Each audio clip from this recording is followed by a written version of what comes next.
अगर हम जंग के बाद के मंजरनामे और खित्ते में ताकत के तवाजुन की बात करें तो जैसे अभी हमने देखा कि ईरान की जानिब से अपनाए हुर्मुज़ में भारतीय झंडा लगे जहाज़ों को निशाना बनाना, क्या नई दिल्ली के लिए ये पैगाम है कि उसकी स्ट्रेटेजिक खुद मुख्तारी अब तेहरान की नज़र में मशकूक हो चुकी है?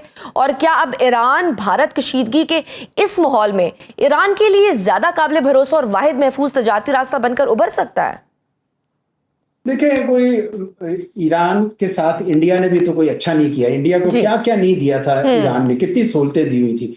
लेकिन ये जाके उधर मोदी साहब चले गए इसराइल और वहां पे फलस्तीनियों के लिए दो लफ्ज भी नहीं बोले। इसी तरह जब इनके अली खमीनाई शहीद हुए तो कई दिन तक कोई ताजियत भी नहीं भेजी उन्होंने। तो इसलिए मेरा ख्याल है भारत के जो क्रेडिट्स हैं वो बड़े कम हुए हैं ईरान में इस सारी जंग के दौरान, इस वजह से भी। और दूसरा ये कि वो जब उनके जहाज सुन ही नहीं रहे, इंडिया के जहाज, और वो कह रहे हैं कि भाई आप नहीं मूव कर सकते, और वो पता नहीं किस शहर में जा रहे थे, तो चुनाचे उनके ऊपर फिर उनको रोकना पड़ा और वो ईरान ने रोक कर उनको दिखा दिया। मेरे ख्याल में दोनों मुल्कों के ताल्लुकात भी थोड़े थोड़े कशीदा है, लेकिन ये जो वाकया है ये ज्यादातर इसलिए हुआ क्योंकि वो शिप्स जो है ना वो रुके नहीं ईरान के कहने पर। बिल्कुल सही, क्योंकि सर हम देख रहे हैं कि एक तरफ भारत इसराइल का स्ट्रेटेजिक पार्टनर है, दूसरी तरफ ईरान के साथ ताल्लुकात बचाने की भी कोशिश है। इस दो कश्तियों की सवारी ने भारत को तेहरान में तनहा कर दिया है, जबकि पाकिस्तान तेहरान और वाशिंगटन दोनों के लिए नागुज़ीर बन चुका हुआ है। हम कह सकते हैं कि पाकिस्तान अब भारत को इस रीजनल डिप्लोमेसी से मुकम्मल तौर पर आउट करने की पोजीशन में आ गया है। देखिए, कुछ तो पाकिस्तान ने किया, कुछ भारत ने खुद किया है अपने आप को तनहा करने के लिए काम।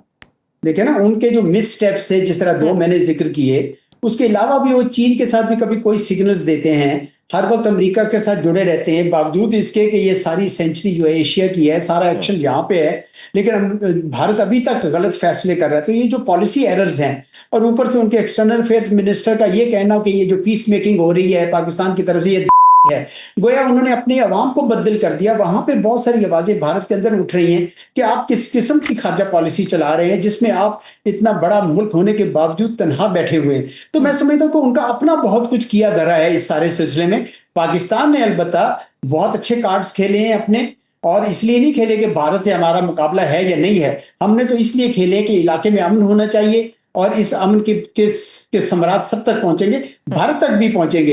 इसलिए भारत को पाकिस्तान की जो मुखालफत और दुश्मनी जो है, इसमें तमाम हदें फैलाने की जरूरत नहीं है। उनकी जो पिछले 10 साल की जो पाकिस्तान से एक किस्म का डिस्कनेक्ट किया हुआ है कि हम इसको तनहा कर देंगे, वो फेल हो गया सारा। पाकिस्तान तो इस पूरी सियासत का महवर बना हुआ है। इसलिए भारत के लिए मेरे ख्याल में अब ये सोच का लम्हा है कि उनकी ये पॉलिसी जो 10 साल की थी, ये सही है कि नहीं, या उनको अपनी हमसायों की तरफ रवैया जो है अपना बदलना होगा।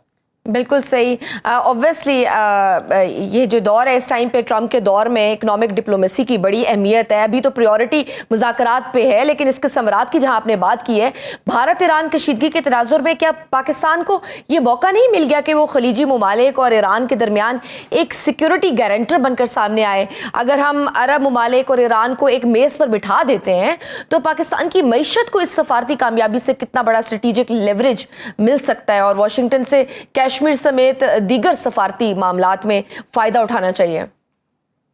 देखिए, पाकिस्तान का अस्करी प्रोफाइल मई 2025 के बाद से ऊपर आ गया हुआ है। पाकिस्तान का सफारतकारी का प्रोफाइल इस हालिया ईरान अमेरिका जंग के बाद से बहुत ऊपर आ गया है। अब जिस अमर की जरूरत है वो ये है कि इसी अप्रोच में, जिस तरह हमने पहले 2 मैदानों में किया, हमारी सारी क़यादत इकट्ठे होकर पाकिस्तान के इक़्तिसाद को ऊंचा करें। क्योंकि ये अच्छा नहीं लगता कि आप लोगों के कर्जे लिए हों और उनके लिए फिर वो आपके जो फॉरेन पॉलिसी श्रिंक हो जाए। अच्छा हुआ कि हमने यूएई के पैसे वापस कर दिए, अल्लाह करे हम कल को सऊदी अरेबिया और चीन के भी वापस करें।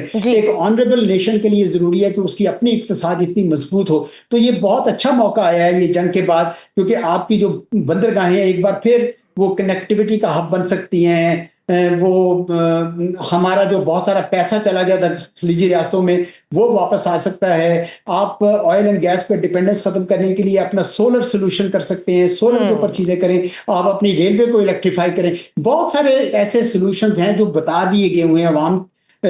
हमारे बहुत सारे एक्सपर्ट्स ने भी बोला है, और हमारी हुकूमत को भी पता है। तो मैं समझता हूँ अगर हम उस तरफ भी काम कर लें तो फिर पाकिस्तान का जो प्रोफाइल होगा उसको कोई रोक नहीं सकेगा, और इंशाल्लाह। ना भारत ना कोई और इसके खिलाफ कुछ काम करेगा, बल्कि उल्टा पाकिस्तान के साथ दोस्ती करना चाहेंगे।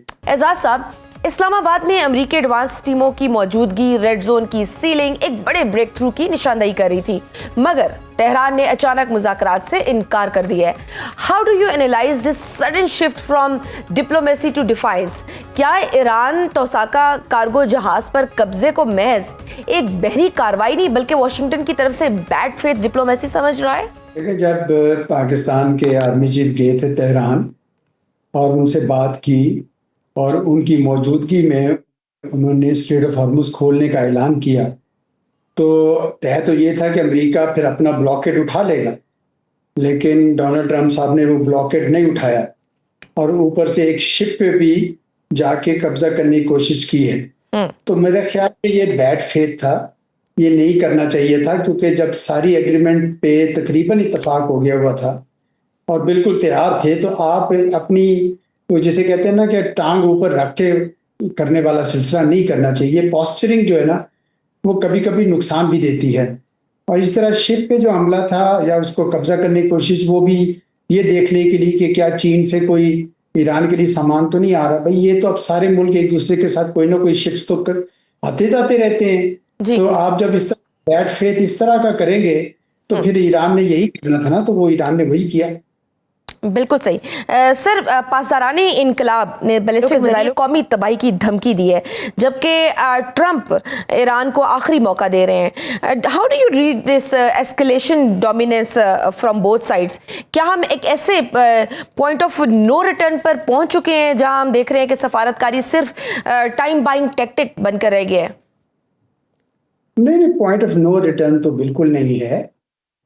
और बाकायदा देखें, दोनों को एग्रीमेंट चाहिए और अमेरिका को ज़्यादा चाहिए एग्रीमेंट।